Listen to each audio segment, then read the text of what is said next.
Assalamualaikum warahmatullahi wabarakatuh. Waalaikumsalam warahmatullahi wabarakatuh. Bismillahi walhamdulillah. Wassalatu wassalamu ala sayyidina Rasulillah wa ala alihi wa sahbihi wa mawalah. La hawla wa la quwwata illa billah, amma ba'du. Saudara-saudara kaum muslimin yang berbahagia, di dalam kehidupan ini kita senantiasa mengambil iktibar, contoh dan teladan dari orang-orang sebelum kita. Itu sebabnya kepada baginda Nabi kita Muhammad sallallahu alaihi wasallam Allah Subhanahu wa taala menjelaskan cerita para nabi sebelum beliau dalam ayat "Tsumma naqussu 'alaika min anba'ir rusuli ma nusabbitu bihi fu'adak." Demikianlah kami ceritakan kepadamu wahai Muhammad sebagian dari kisah para rasul-rasul sebelum kamu yang dengan itu akan memperkuat hatimu, meneguhkan keyakinanmu dan memantapkan pendirianmu. Inilah manfaatnya belajar dari sejarah. Jadi jangankan kita, baginda Nabi sendiri pun oleh Allah Subhanahu wa taala diceritakan sejarah para nabi sebelum beliau yang dimusuhi oleh umatnya, yang dicaci maki oleh kaumnya, yang terusir dari kampung halamannya, bahkan sampai ada yang terbunuh oleh umatnya. Itu seluruhnya merupakan iktibar manusabbitu bihi fu'adak, untuk memantapkan langkahmu, meneguhkan keyakinanmu dan menguatkan pendirianmu menghadapi perjuangan ini. Sehubungan dengan itu, pada pertemuan kali ini Al-Fakir ingin menyampaikan satu cuplikan kecil dari kehidupan seorang sahabat utama baginda Nabi, yaitu Sayyidina Umar ibn al-Khattab radhiyallahu an. Beliau adalah Umar bin Khattab bin Nufail bin Abdul Uzza dari suku Quraisy golongan Bani Adi. Perawakannya tinggi, kekar dan gagah, melambangkan sifatnya yang pemberani, tegas, dan tidak pernah kenal takut kepada siapapun. Sebelum mendapat hidayah, Umar bin Khattab termasuk orang yang berdiri di barisan orang-orang yang memusuhi umat Islam. Ia terperangkap dalam tradisi jahiliyah, di mana gemar berperang dan bermabuk-mabukan juga merupakan hal-hal yang pernah dilaksanakan dalam kehidupannya sebelum beliau masuk ke dalam agama Islam. Oleh karena itu, dalam kehidupan beragama, hidayah merupakan sesuatu yang penting. Bagaimanapun banyaknya dosa dan kesalahan yang telah dilakukan oleh seseorang, tidak seharusnya menyebabkan ia putus asa dari rahmah Allah. Sebaliknya, bagaimanapun banyak kebajikan dan kebaikan yang sudah dikerjakannya, tidak perlu membuat dia besar hati, puas, bangga, apalagi menjadi lalai karenanya. Sebab kita belum tahu akan bagaimana ujung perjalanan dari kehidupan kita ini. Saudara-saudara, kisahnya pun masuk Islam merupakan peristiwa yang menarik. Pada satu hari, dengan pedang terhunus, Umar bin Khattab menuju Darul Arqam, tempat di mana baginda Nabi biasa berkumpul dengan para sahabat. Melihat mukanya yang beringas, matanya yang nanar, orang sudah menyangka dan mengerti ini tentu akan terjadi pembunuhan. Dalam perjalanan menuju Darul Arqam, Umar bertemu dengan Nuaim bin Abdullah. Nuaim bertanya, "Ya Umar, mau kemana ente?" "Mau membunuh itu, si murtad itu," kata. "Si murtad yang mana?" Yang mana lagi? Itu yang memecah belah kita, yang menghina berhala-berhala kita, yang menjelek-jelekkan nenek moyang dan keturunan kita. Siapa lagi kalau bukan Muhammad? Kata Nuaim Umar, enggak salah. Tidak salah lagi. Salah Umar. Salah kenapa? Apa kamu enggak malu? Kamu mau pergi membunuh Muhammad, sementara adikmu sendiri Fatimah, dia sudah termasuk salah seorang pengikut Muhammad. Mendengar ini, muka yang memang tadinya sudah marah dan merah, tambah jadi kelabu. Bukan main mangkelnya Umar bin Khattab. Orang lain dia musuhi, orang lain dia kejar-kejar. Ini malah adiknya sendiri menjadi pengikut dari baginda Nabi. Tidak jadi menuju Darul Arqam, dia berangkat ke rumah adiknya Fatimah.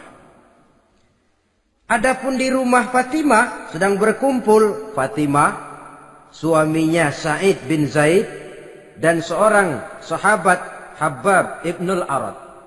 Mereka sedang membaca Quran. Waktu itu Quran belum lagi dijilid macam sekarang. Jadi masih merupakan suhuf atau lembaran-lembaran tercecer saja. Ketuk pintu. Ya tentu tidak assalamualaikum karena dia belum Islam. Tok, tok, tok. Siapa di luar? Umar. Mendengar suaranya saja, ini sahabat yang namanya Habbab ibnul Arad sudah lari ke belakang pintu.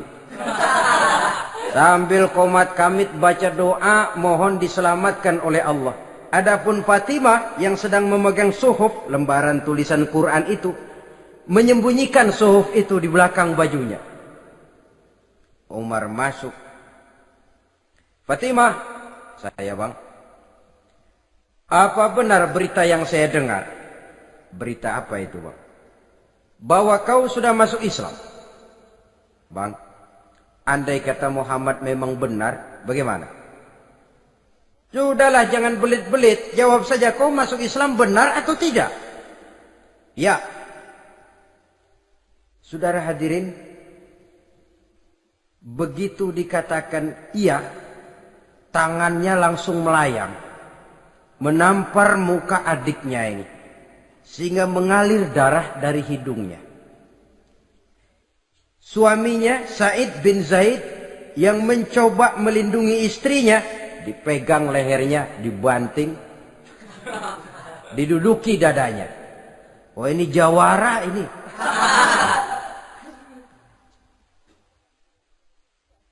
Namun pada saat sedemikian, suara kebenaran terpantul dari mulut Fatimah, adik dari Umar bin Khattab ini. Umar, apakah engkau memukul orang yang bersaksi bahwa tidak ada Tuhan melainkan Allah dan Muhammad Rasulullah? Apakah engkau menganiaya seseorang yang terpanggil untuk mengikuti kebenaran? Manusia macam apa engkau Umar? Saudara, memang dia orang keras, tapi hatinya mudah menerima kebenaran. Sehingga mendengar kalimat adiknya ini tercenung dia sejenak, melongo, bengong kata anak sekarang.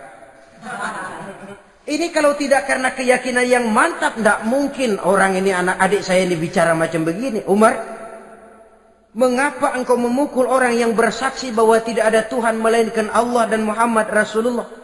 Mengapa engkau pukul orang yang mengikuti kebenaran, menerima hidayah dari Allah? Begitu yakin dan mantapnya, walaupun di tengah satu hal yang sangat menakutkan.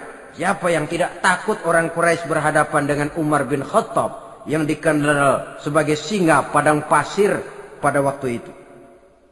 Malahan dia termasuk salah seorang jagoan di tradisi masyarakat jahiliyah itu. Ada satu pasar yang namanya pasar Ukaz. Tiap tahun di pasar itu diadakan pesta. Pertama pertandingan syair. Jadi penyair waktu itu jadi kebanggaan. Syair-syair yang menang itu digantung di dinding Ka'bah.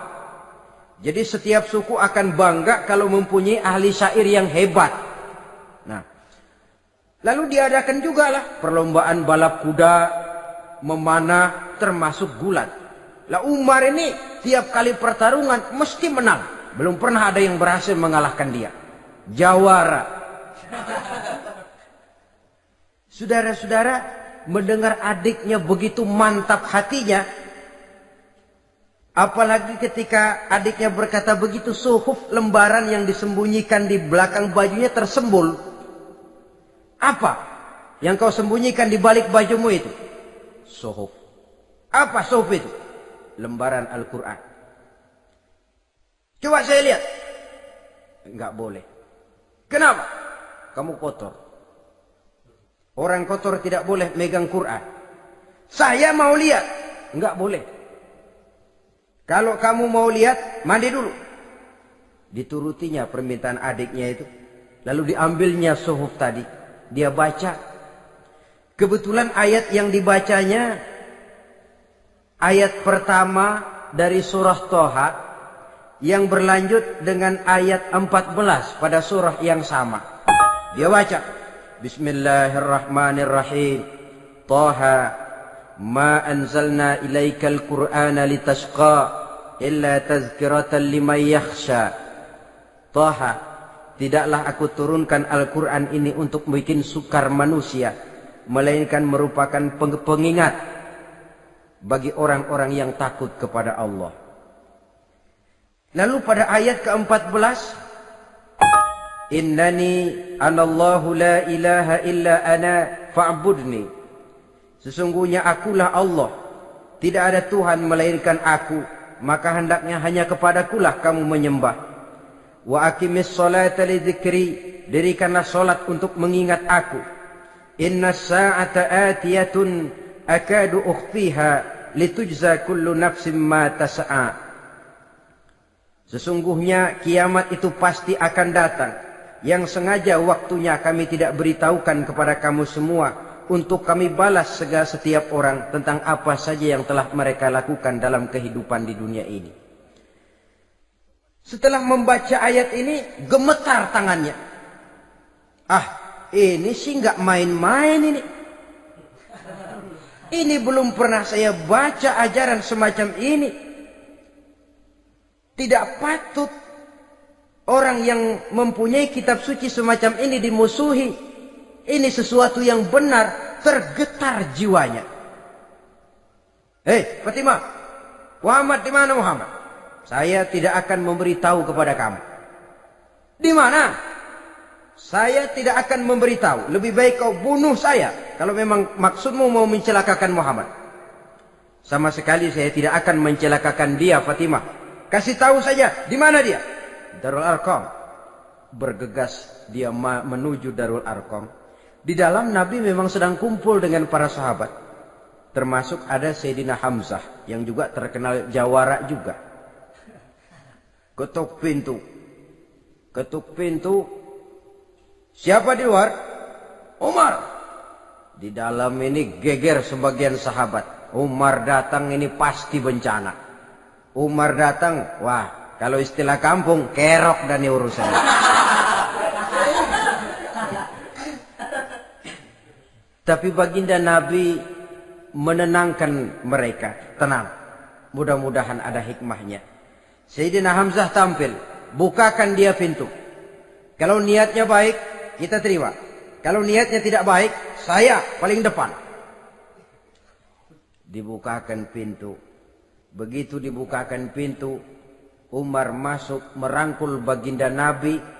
Kemudian dengan tersendat, Ashhadu an la ilaha illallah wa ashhadu annaka ya Muhammad Rasulullah. Saya bersaksi tidak ada Tuhan melainkan Allah, dan saya bersaksi bahwa engkau hai Muhammad adalah utusan Allah. Sahabat takbir semua. Allahu Akbar, Allahu Akbar. Kegembiraan meliputi suasana ketika itu. Kenapa? Karena sebelumnya dikala Umar belum masuk Islam, dia merupakan ganjalan yang paling dikhawatirkan oleh umat Islam. Setelah dia masuk Islam, jelas merupakan satu keuntungan yang sangat besar. Dan dia tertarik kepada Islam bukan karena bujuk rayu orang, tidak karena diberikan harta, tidak karena diiming-iming oleh kedudukan tinggi. Tapi karena kebenaran, hidayah menembus hatinya melalui wasilah ayat dalam surah Thaha yang dibacanya melalui suhuf yang dipegang oleh adiknya tadi. Sejak saat itu berubah 180 derajat Umar bin Khattab radhiyallahu anhu. Tetapi tetap dengan sifatnya keras, tegas, dan tidak pernah kenal takut kepada siapapun. Cuma kalau sebelum Islam, dia kerasnya kepada Islam. Setelah dia masuk Islam, muter arah. Kepada siapapun yang memusuhi Islam, dia bersikap keras, tegas, dan tidak pernah kenal takut. Bahkan setelah beliau masuk Islam, satu hari ketika di Darul Arqam kumpul-kumpul, waktu itu Nabi belum berdakwah secara terbuka karena pengikut masih sedikit. Sayyidina Umar usul, "Ya Rasul, ada apa Umar? Alasna 'alal haq fi mamatina wa mahyana." Ya Rasul, bukankah kita ini berdiri di atas sesuatu yang benar? Bukankah mati kita, hidup kita untuk melaksanakan sesuatu yang benar? Bala ya Umar, betul Umar. Wallazi nafsi biyadih, innakum la'alal haq in muttum wa in hiyitum. Demi Allah Umar, kata Nabi, sesungguhnya kamu dan kita semua berdiri di atas kebenaran, hidup ataupun mati. Setelah mendapat jawaban begini, Umar masuk kepada tujuan pembicaraannya. Izan ya Rasul, fafimal ihtifal. Kalau memang begitu ya Rasul, kalau memang kita yakin kita berdiri di atas kebenaran, kita hidup karena kebenaran, kita mati pun memperjuangkan kebenaran, fafimal ihtifal. Kenapa mesti ngumpet-ngumpet? Kenapa harus sembunyi-sembunyi? Wallazi ba'asaka bil haq, demi Allah ya Rasul, la takhrujanna wa la nakhrujanna ma'ak. Tuhan harus keluar menyampaikan Islam ini secara terbuka, dan kami akan mendampingi Tuhan dengan segenap jiwa dan raga. Sekali masuk Islam gak tanggung-tanggung. Yang kayak begini ini yang kita perlukan sekarang ini. Begitu masuk Islam gak tanggung seluruhnya, jiwa dan raganya masuk Islam. Beliau yang pertama kali mengajukan ide, kenapa harus dakwah sembunyi ya Rasul? Wong kita berdiri di atas kebenaran, memperjuangkan sesuatu yang hak. Kalau kita mati, kita pun mati membela kebenaran. Kenapa mesti fafimal ikhtifa? Kenapa harus sembunyi-sembunyi? Mulai sekarang mari keluar ya Rasul, saya akan dampingi Tuhan, nyawa taruhannya. Saudara hadirin yang saya hormati, selalu dia tempat-tempat yang pernah dia melaksanakan maksiat sebelum dia Islam, selalu dia kunjungi sampai dia berkata, tidak ada tempat yang pernah saya melakukan kesalahan sebelum saya Islam yang harus saya tutupi dengan kebajikan setelah saya Islam sekarang ini. Bahkan ada satu riwayat menjelaskan beliau itu yang tinggi badannya, kekar perawakannya, gemetar orang ngadepin dia. Tapi beliau sendiri sangat mudah gemetar kalau sudah mendengar ayat-ayat Allah. Sehingga ada satu riwayat menjelaskan Sayyidina Umar itu setelah masuk Islam, kalau sholat kadang-kadang bila menoleh ke kanan beliau senyum, bila menoleh ke kiri beliau menangis berurai air mata. Ada orang bertanya, ya Umar, kenapa menengok ke kanan kau senyum, ke kiri kau menangis? Itulah kalau saya ingat jahilnya saya sebelum Islam. Adapun bila saya menoleh ke arah sebelah kanan saya tersenyum, teringat betapa dulu saya membuat berhala dari korma. Saya tumpuk-tumpuk, saya susun begitu.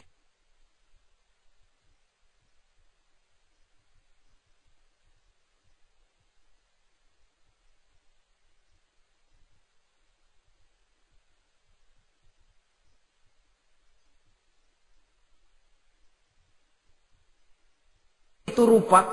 Setelah saya sembah, saya makan itu korma.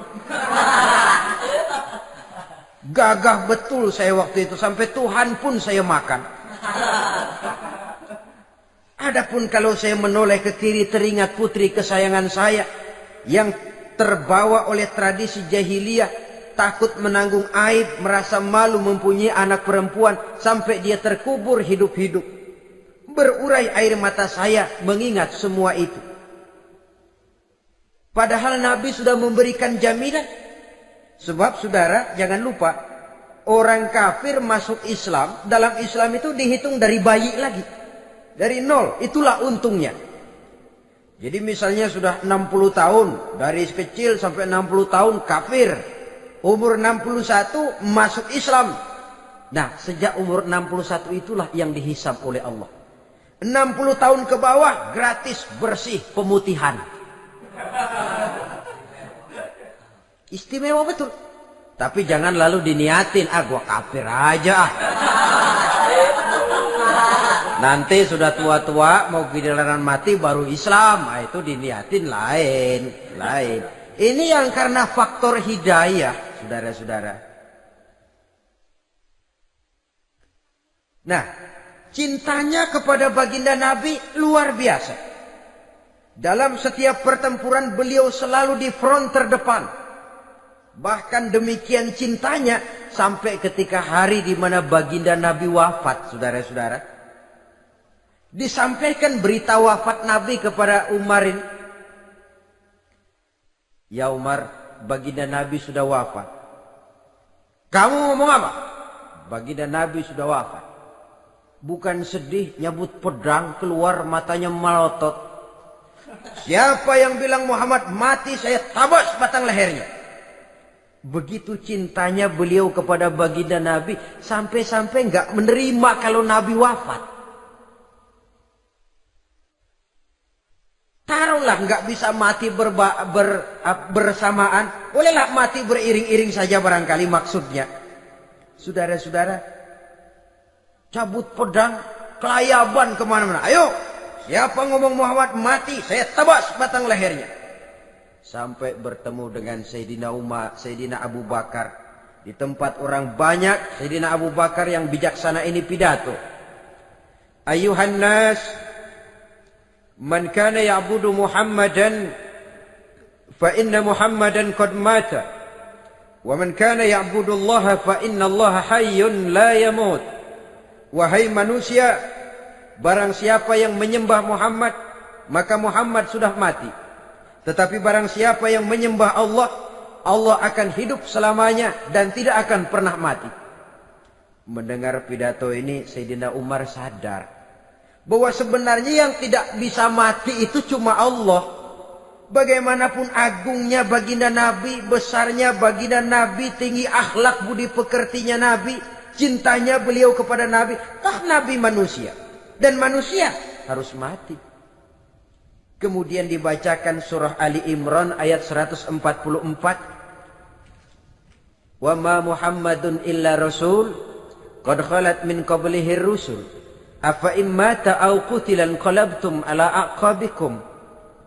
Muhammad tidak lain daripada manusia, telah datang kepadanya rasul. Apakah jika ia mati engkau kembali menjadi murtad atau mundur ke belakang?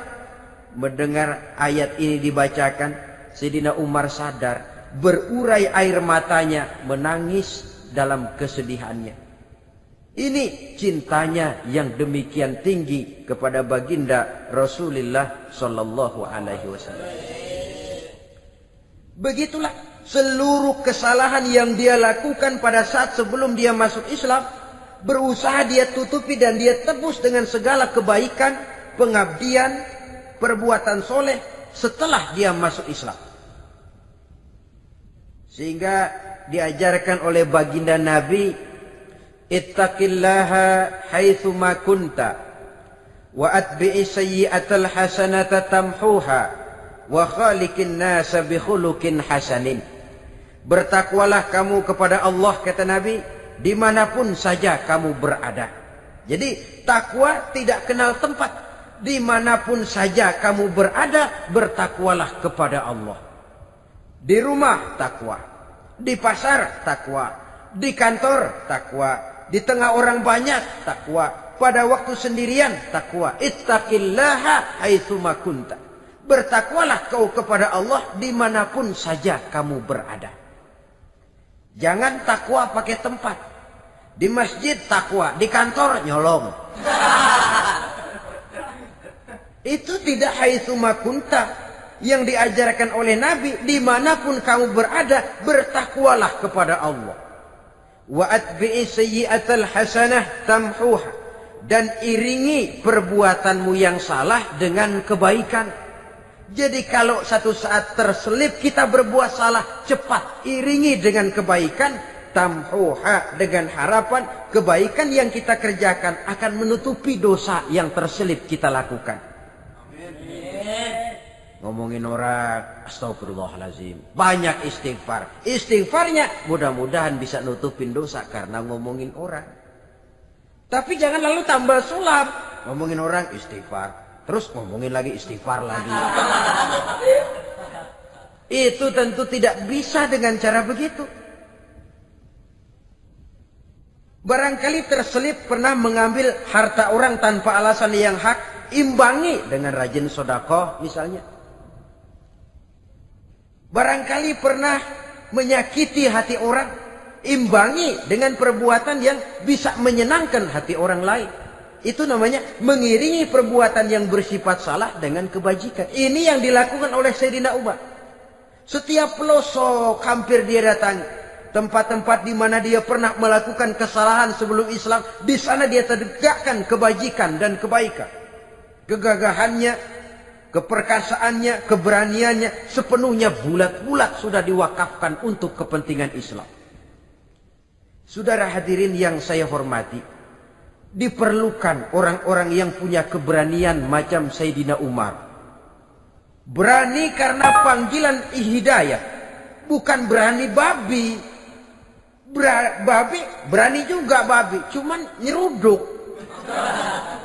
Artinya berani yang tanpa pertimbangan. Berani yang tanpa pertimbangan pada akhirnya akan menyulitkan kita sendiri.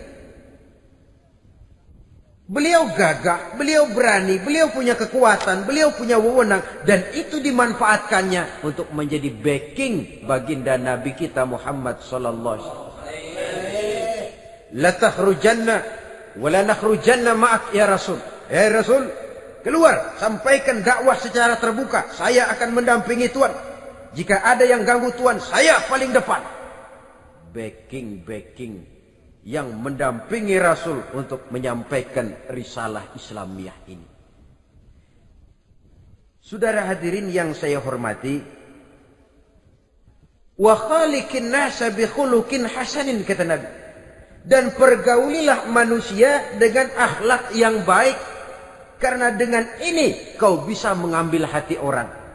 Dalam hadis lain katakan, innakum la tas'una an-nasa bi amwalikum walakin yas'uhum minkum bastul wajhi wa husnul khuluq. Kamu tidak akan bisa menyenangkan orang banyak dengan hartamu, tapi kamu bisa ambil hati mereka dengan budi pekerti yang luhur dan muka yang manis. Dengan harta belum tentu kita bisa menyenangkan semua orang. Tapi budi pekerti yang luhur, muka yang manis, itu yang akan bisa membuat kau menyenangkan orang banyak.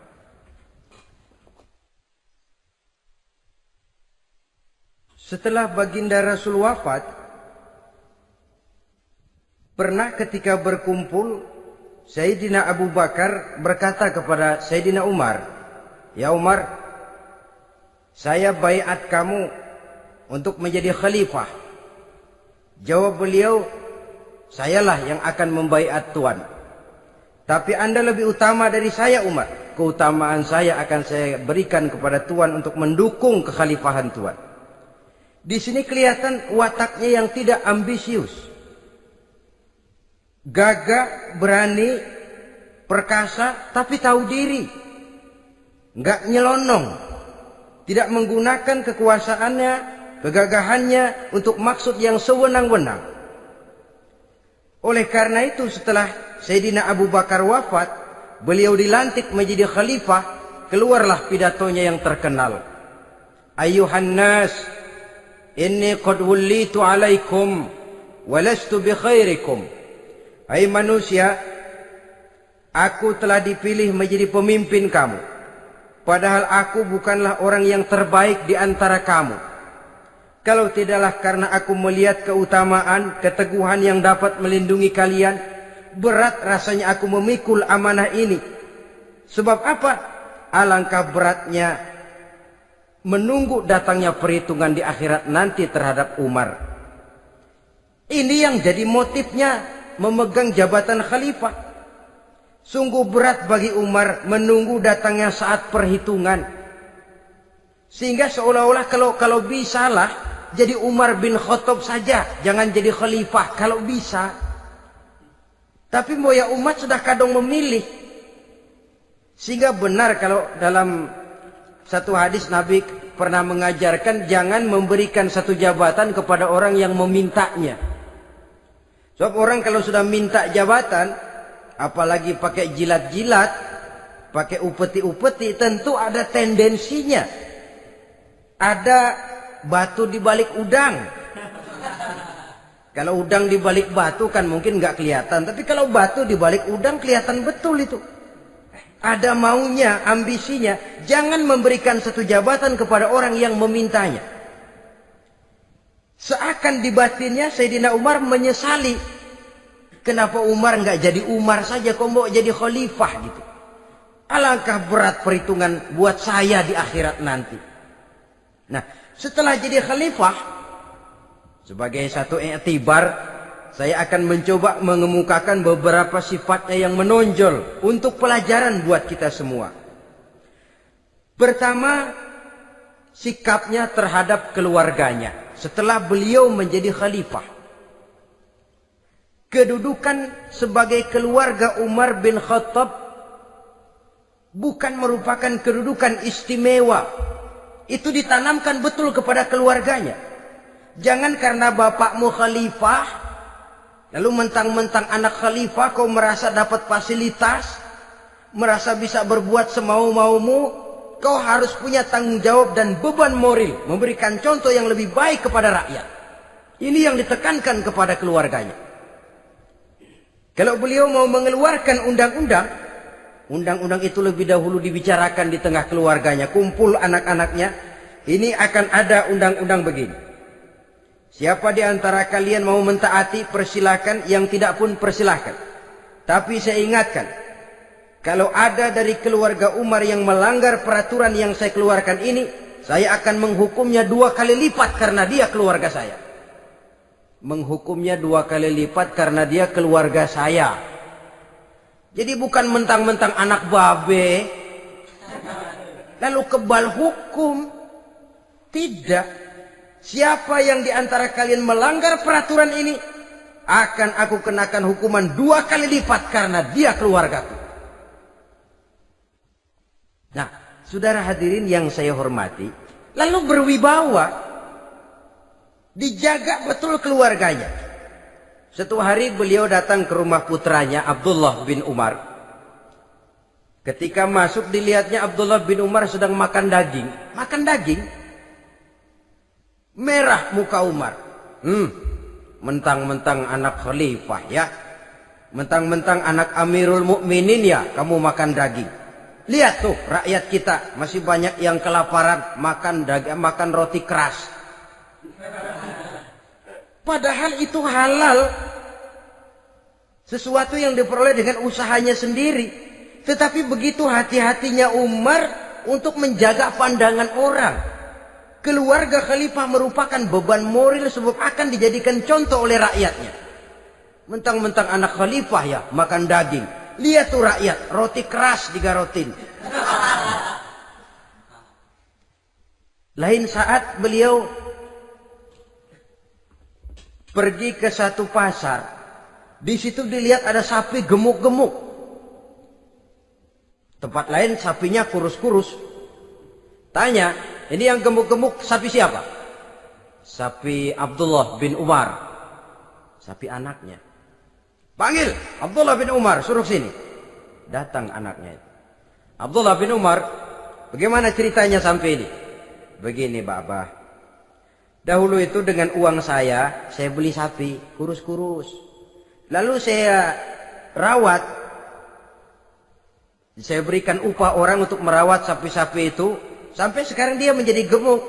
Akan saya jual dan keuntungannya tentu sesuatu yang halal. Subhanallah, kata Umar. Kau ini anak Amirul Mukminin. Jual sapimu. Ambil modalnya, untungnya, masukkan Baitul Mal untuk urus kepentingan orang Islam. Dia nggak mau anaknya terlibat bisnis, dompleng kekuasaan ayahnya. Karena mentang-mentang anak khalifah lalu segala macam bisnis lancar. Orang takut karena apa? Anak babe. Ada lagi. Pada waktu pembagian harta ghanimah, putri beliau yang namanya Hafsah, ini adalah istri baginda Nabi, meminta bagian. Kaum kerabat ayah, ini kerabat khalifah, kitalah dulu kerabat. Kalau kau kerabatku, maka jatahmu nanti dari ayahmu. Harta ini masih lebih banyak dibutuhkan oleh orang-orang Islam. Nanti belakangan, kalau ada sisanya. Belakangan kalau ada sisanya. La haula wala quwata illa billah.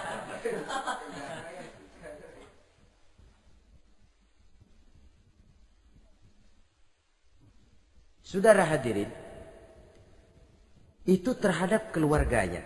Kemudian apa sifat-sifat yang menonjol dari kepemimpinannya? Pertama, kesederhanaannya. Beliaulah satu-satunya khalifah, Amirul Mukminin, setingkat presiden kalau sekarang, yang punya jubah cuma 2 dan 1 pun punya anaknya. Tambelan lagi. Pernah sholat Jumat terlambat. Beliau naik mimbar untuk khutbah, sebelumnya minta maaf dulu. Saudara-saudara, maaf saya terlambat nungguin baju kering. Seorang khalifah nungguin baju kering. Sederhana dalam kehidupannya.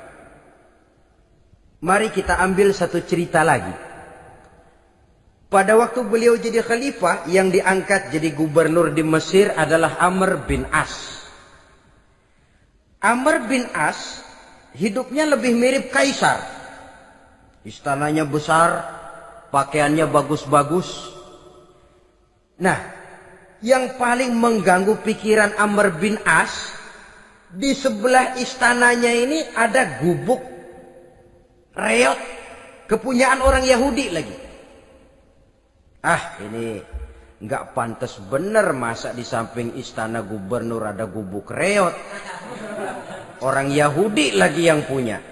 Ini mesti, udah, bikin saja rencana, panggil dinas tata kota, bikin planning. Di sini mau dibangun masjid, proyek negara. Bikin gambarnya, susun anggarannya, tender. Saudara-saudara, si Yahudi yang punya gubuk reot dipanggil. Yahudi, ada apa, Pak? Kamu tahu nggak? Enggak. Iya, memang belum saya kasih tahu.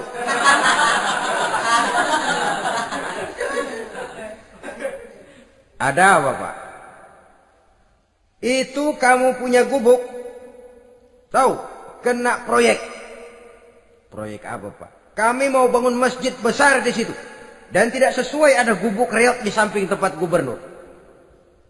Jadi maksud Bapak, gubukmu, tanah-tanahnya mau saya bebaskan. Saya beli. Enggak mau, Pak. Saya enggak mau jual. Saya bayar 2 kali lipat. Enggak mau. 3 kali lipat. 6 kali lipat juga enggak mau, Pak. Saya dari muda peres keringat banting tulang cuma segitu-gitunya, Pak, tempat saya tinggal.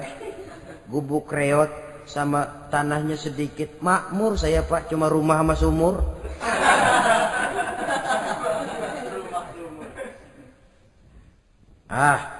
Ini Yahudi kelewatan juga.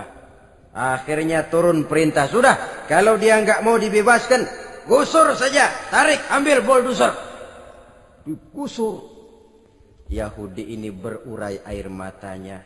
Aduh, begini jadi rakyat kecil, udah jatuh ketiban ember lagi. Tapi pikir-pikir Amr bin As kan bukan yang paling atas. Dia kan cuma pejabat, masih ada atasannya lagi. Lapor lapor. Yahudi ini berangkat ke Madinah. Bayangkan dari Mesir ke Madinah. Jalan. Di sepanjang jalan dia berpikir membanding-banding. Kalau gubernurnya saja istananya begitu mewah, apalagi khalifahnya. Kalau gubernurnya galak main gusur, apalagi khalifahnya. Dan saya bukan orang Islam, apa dia lemin ngadu? Apa dapat tanggapan? Berangkat dia sambil harap-harap cemas. Sampai di pintu kota Madinah, dia temui orang lagi tidur di bawah pohon korma. Selamat siang, Pak. Ada apa? Pak. Apa? Mau lapor. Lapor apa? Bapak tahu Khalifah Umar bin Khattab? Tahu? Istananya di mana, Pak? Istananya di atas lumpur. Di atas lumpur. Di atas lumpur. Pengawalnya banyak, Pak. Banyak. Siapa, Pak? Yatim piatu, janda-janda tua, orang-orang miskin, orang-orang lemah, itu pengawalnya.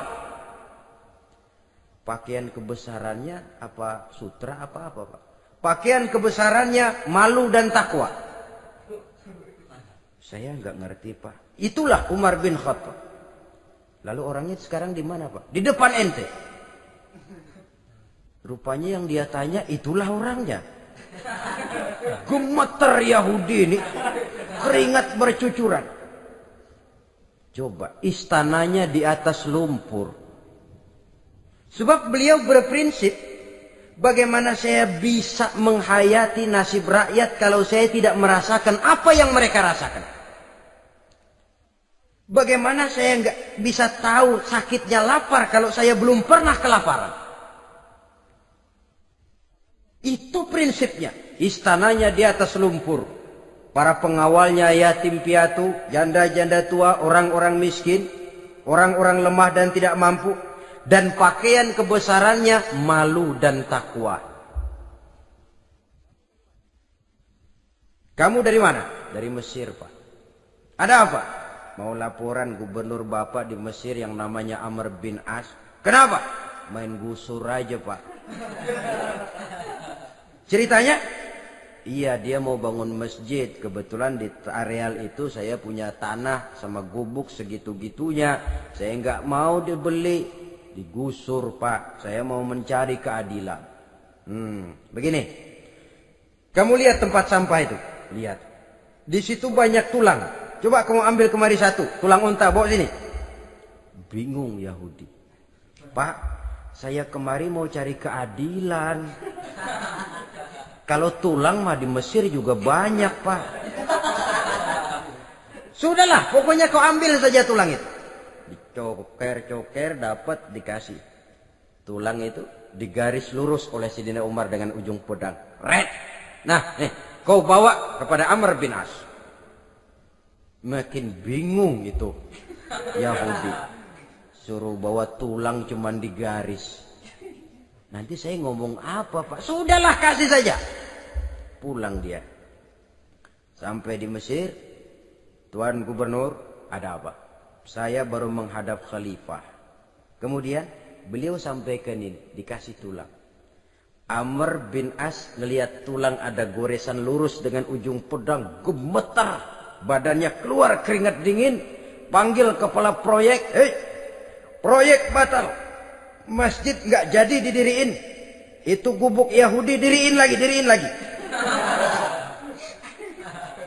Ini Yahudi makin bengong.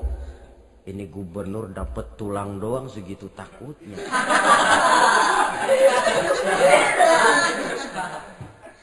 Ada apa sebenarnya, Tuan Gubernur? Kamu tahu? Ini nasihat pahit buat saya dari Amirul Mukminin Umar bin Khattab.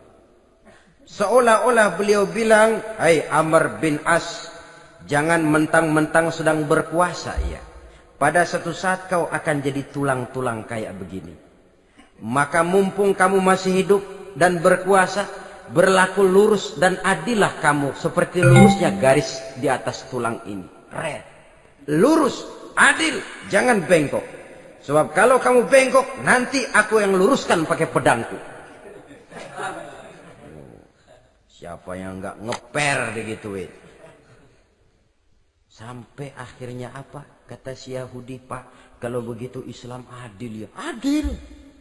Kalau gitu biarin dah Pak, tanah saya. Mau kamu jual? Bukan saya jual Pak, saya kasih aja dah. Campur gubuk-gubuknya, ambil aja dah.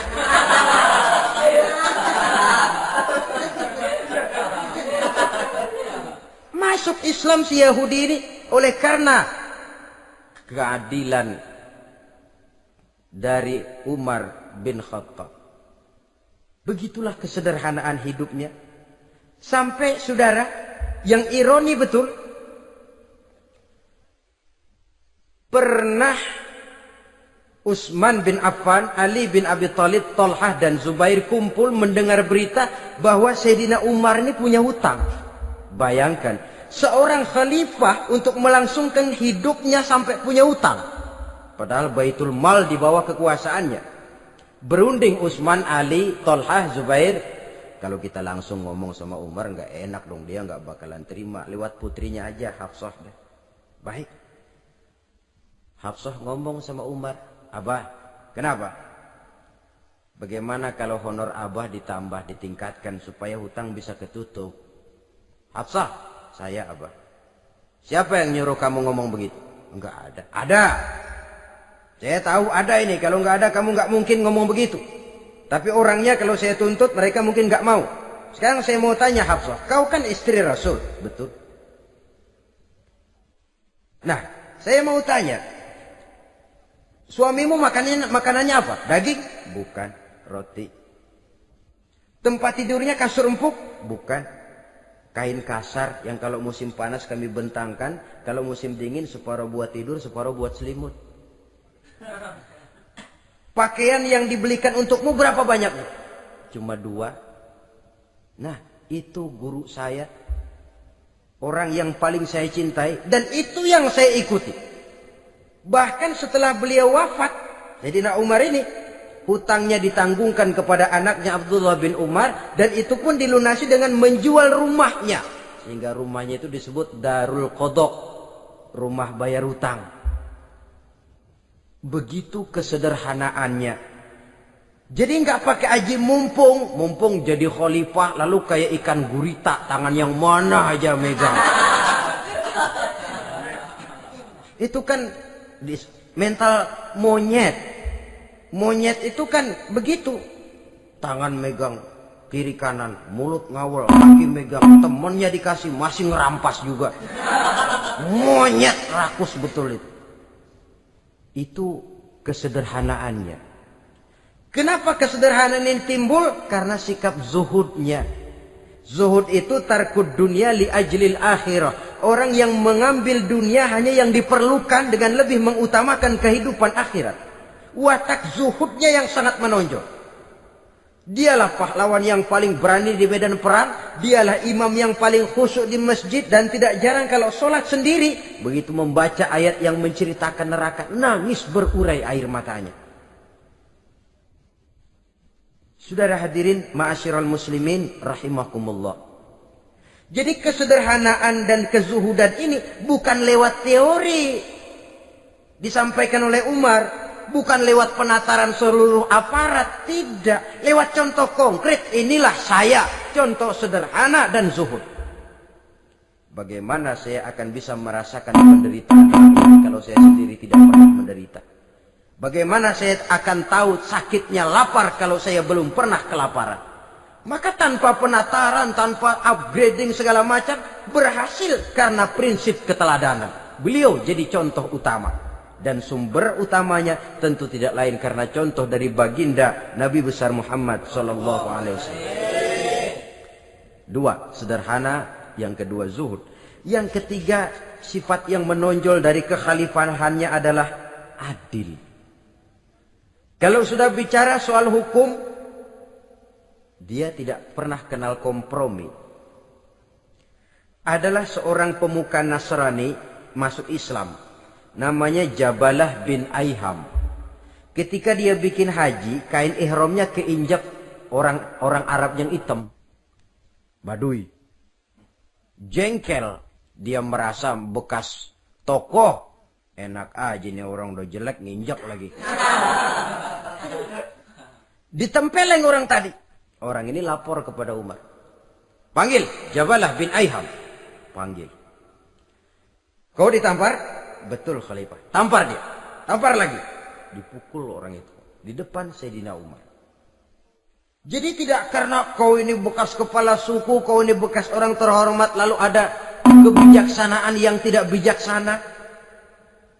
Kebijaksanaan yang akhirnya jadi tidak bijaksana. Dan itu memang sudah dimulai dengan memblokir keluarganya.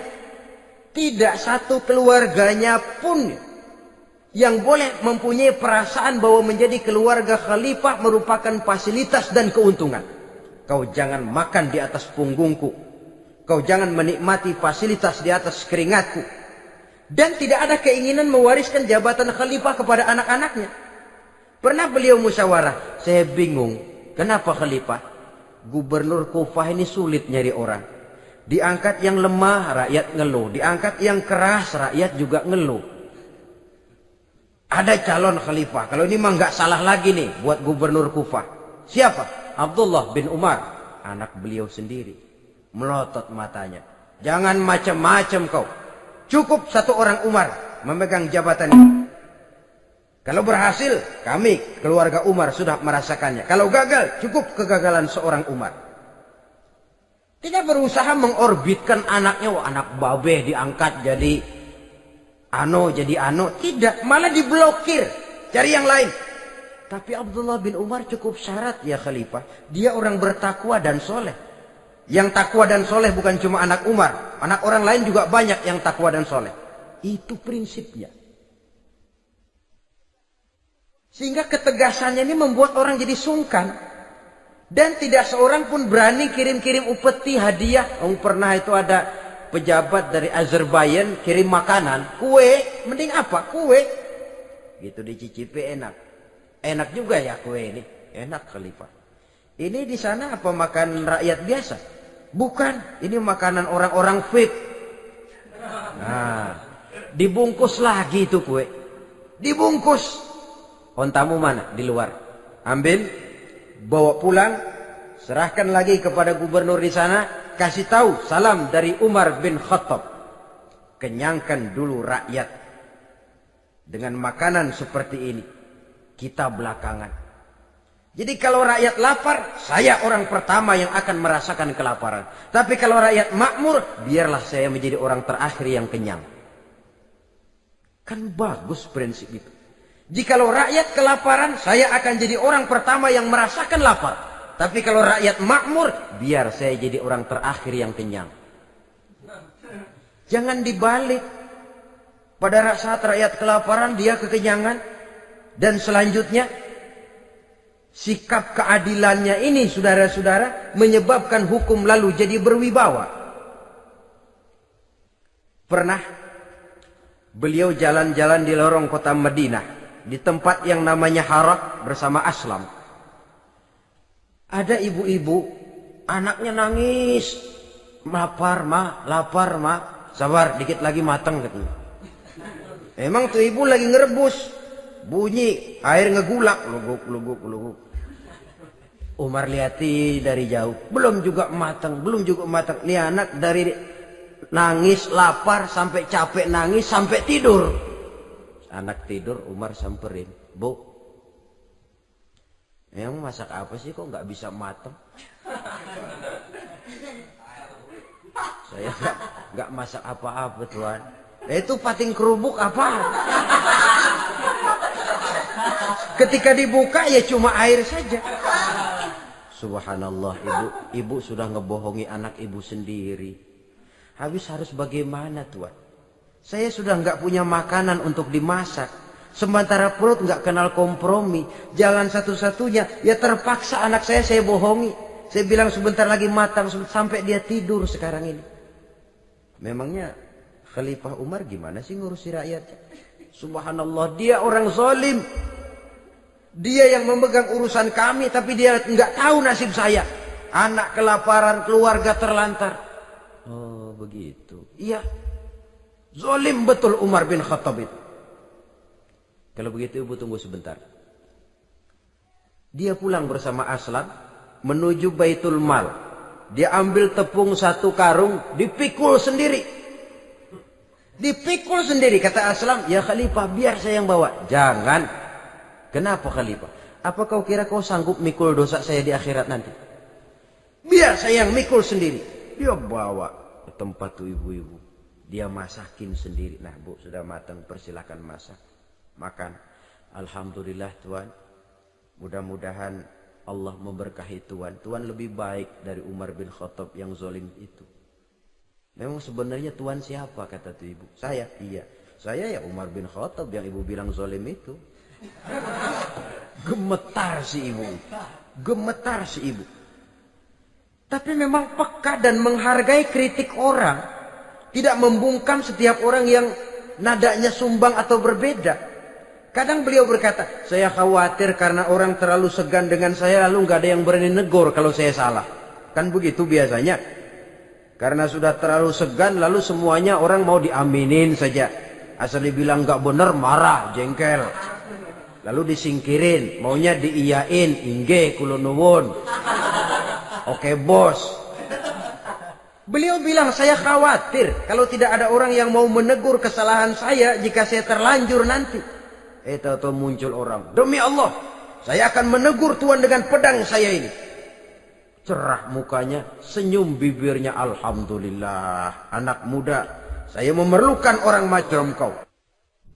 Yang berani berkata ya terhadap yang benar dan tidak terhadap yang tidak benar, apa dan bagaimanapun resikonya. Di sini kelihatan sikap beliau menghadapi orang yang berbeda pendapat. Keadilan, keberanian dan ketegasan, cepat menerima kebenaran merupakan serentetan dari sifat-sifat utama beliau sejak masuk Islam sampai menjadi khalifah yang kedua. Bahkan dengan jasa beliau, Islam kemudian tersebar, menembus dinding Jazirah Arabia, memasuki Bizantium dan Persia, sehingga beliau juga dikenal sebagai periode Al-Futuhat Al-Islamiyah. Nah, saudara-saudara, inilah cuplikan kecil dari kehidupan seorang agung dan besar yang memang sangat terbatas kata-kata untuk melukiskan kebesaran itu. Namun yang secuplik ini mudah-mudahan menjadi sumbangan moral dalam rangka kita memperbaiki diri menuju kehidupan yang lebih baik. Terima kasih banyak atas segala perhatian. Mohon maaf atas segala kekurangan. Usikum wa nafsi bitaqwallah. Wassalamualaikum warahmatullahi wabarakatuh.